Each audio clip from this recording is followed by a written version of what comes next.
नमस्कार दोस्तों, आज की इस कहानी में आप सभी लोगों का स्वागत है। मेरी बहन मेरे सामने हाथ जोड़कर बोली, भैया तुम मुझे माँ बनने का सुख दे दो। यह बात सिर्फ तुम्हारे और मेरे बीच में ही रहेगी। मैं किसी को भी नहीं बताऊंगी कि तुमने मेरे साथ वह किया है। तुम तो जानते ही हो कि मेरे पति मुझे वह सुख नहीं दे सकते। अब तुम ही मेरी आखिरी उम्मीद हो। मैंने कहा, लेकिन शीतल, अगर यह बात हमारे घर वालों को पता चल गई तो वह लोग क्या सोचेंगे और समाज में हमारी कितनी बदनामी होगी। लोग तरह तरह की बातें करेंगे। शीतल बोली, भैया तुम तो उस औरत को माँ बनने का सुख देते हो ना, जो कभी माँ नहीं बन सकती। तो क्या तुम अपनी बहन को माँ बनने का सुख नहीं दे सकते? मैंने कहा, शीतल, औरों की बात अलग है और तुम मेरी बहन हो।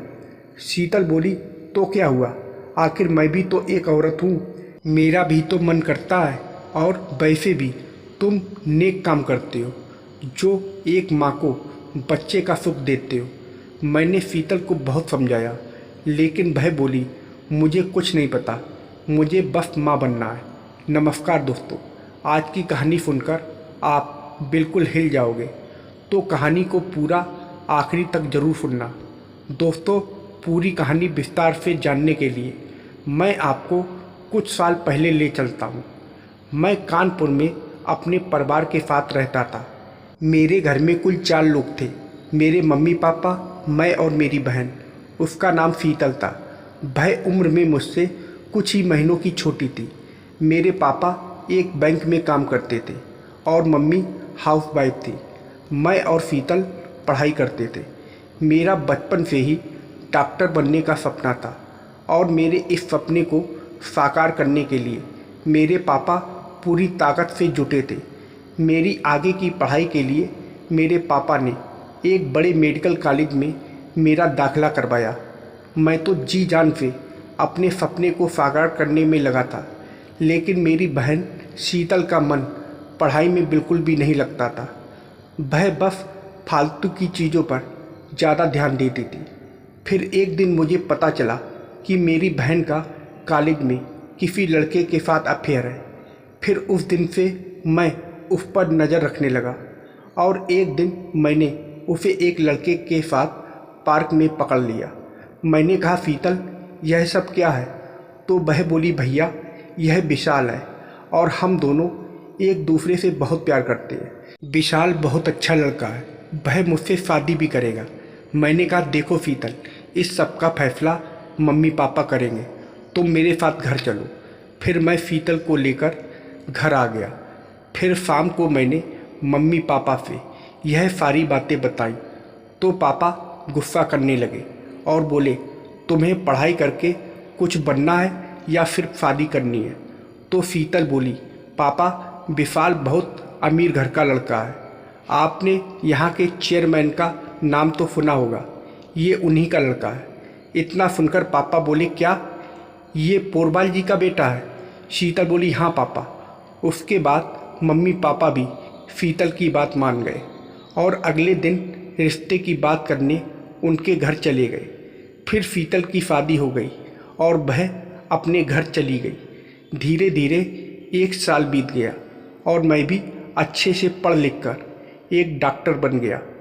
डॉक्टर बनने होने के साथ साथ मैं एक काम और करता था, जिसे जानकर आपको बड़ी हैरानी होगी। जिस किसी औरत के बच्चे नहीं होते थे तो मैं उन्हें माँ बनने का सुख भी देता था, लेकिन यह काम मैं थोड़ा छुपाकर करता था और इस काम में मेरा एक दोस्त भी मेरा बहुत साथ देता था। वह मेरे कॉलेज का दोस्त था। हम दोनों ने कॉलेज के समय में ही यह काम करने का ठान लिया था, क्योंकि हम दोनों जब किसी माँ को बिना संतान के दुखी देखते थे तो हमें बड़ा कष्ट होता था। जब कोई ऐसा जोड़ा हमारे पास आता जिसके बच्चे नहीं होते थे, तब मैं अपने दोस्त को फ़ोन कर देता था। फिर वह अपने साथ एक स्टाफ लेकर चला आता था और जिस औरत को संतान का सुख चाहिए होता था, हम उसको लेकर एक कमरे में चले जाते थे। उस औरत के साथ हम उसके आदमी को भी अंदर बुला लेते थे। फिर एक दिन मेरी बहन का फ़ोन आया। मैंने फ़ोन उठाया तो वह रोने लगी। मैंने कहा, शीतल क्या हुआ, तुम रो क्यों रही हो? तो वह बोली, भैया यहाँ मेरे साथ बहुत गलत हो रहा है। उसकी सारी बातें सुनकर मुझे उसके ससुराल वालों पर बड़ा गुस्सा आया। उसके बाद मैंने कहा, तुम तैयार रहो, मैं तुम्हें लेने आ रहा हूँ। उसके बाद मैं अपनी बहन को लेकर घर आ गया। वह बस रोए जा रही थी।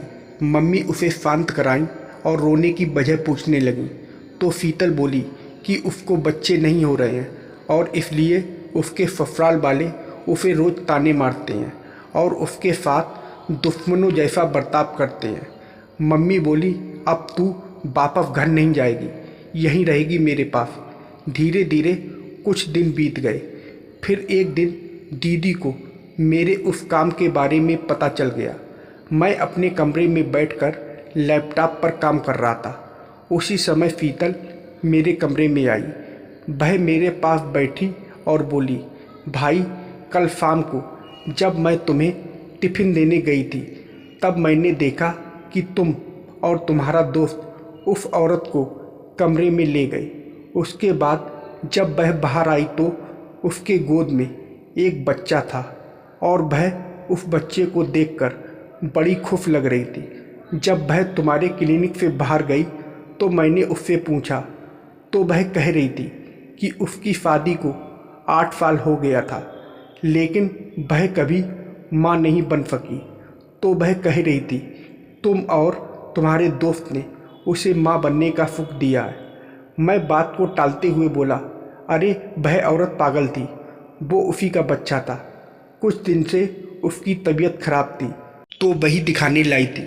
शीतल बोली, भैया तुम झूठ बोल रहे हो, सच बताओ ना, तुम यह सब कैसे करते हो? शीतल जिद करने लगी और आखिर मुझे सारी सच्चाई उसे बतानी पड़ी। मैंने कहा, मेरा दोस्त एक अनाथालय में काम करता है और वहाँ पर ढेरों अनाथ बच्चे रहते हैं। जब हमारे पास कोई निसंतान जोड़ा आता है तो हम उसे सारी बातें बता देते हैं। जब वह बच्चे को गोद लेने के लिए तैयार हो जाते हैं तो हम उन्हें अगले हफ्ते बुलाते हैं। कुछ दिन बाद जब वो आते तो हम उन्हें अकेले कमरे में बुलाकर बच्चों को उनको सौंप देते हैं और ऐसा करके हमें भी बहुत खुशी होती है। तो शीतल बोली, भैया मुझे भी एक बच्चा गोद लेना है। मैंने कहा, लेकिन शीतल तुम्हारे घर वाले इस बात को मानेंगे? तो वह बोली, भैया उन्हें सिर्फ बच्चा चाहिए बस, और इस वजह से मेरा घर भी बस जाएगा। फिर हमने अपने घर में मम्मी पापा को सारी सच्चाई बताई। शीतल की उजड़ी ज़िंदगी को फिर से बसाने की सोची। हमने अगले दिन शीतल के ससुराल में फ़ोन करके उनको खबर दे दिया कि उनके घर में बहुत जल्द ही किलकारियाँ गूंजने वाली हैं। वो लोग बहुत खुश हुए और बोले, हम अभी शीतल को लेने आ रहे हैं।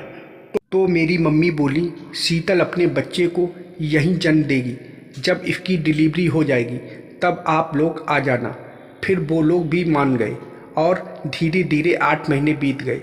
जब 9वां महीना लगा तो मैंने अनाथालय से बच्चे को लाकर शीतल की गोद में डाल दिया। शीतल बहुत खुश हुई और उसे खुश देखकर हम लोगों को भी बहुत सुकून मिला। फिर हमने उसके ससुराल वालों को बता दिया कि शीतल को बेटा हुआ है। यह खबर सुनकर वह लोग अगले कुछ घंटों में आ गए और शीतल को अपने घर ले गए। 3 दिन बाद शीतल का फ़ोन आया। वह बहुत खुश थी और उसके ससुराल वाले भी अब उसे बहुत मानने लगे थे। तो दोस्तों, आप लोगों को यह कहानी कैसी लगी कमेंट करके ज़रूर बताइएगा और वीडियो को लाइक और सब्सक्राइब करना मत भूलिएगा। वीडियो को पूरा देखने के लिए आप लोगों का बहुत बहुत धन्यवाद।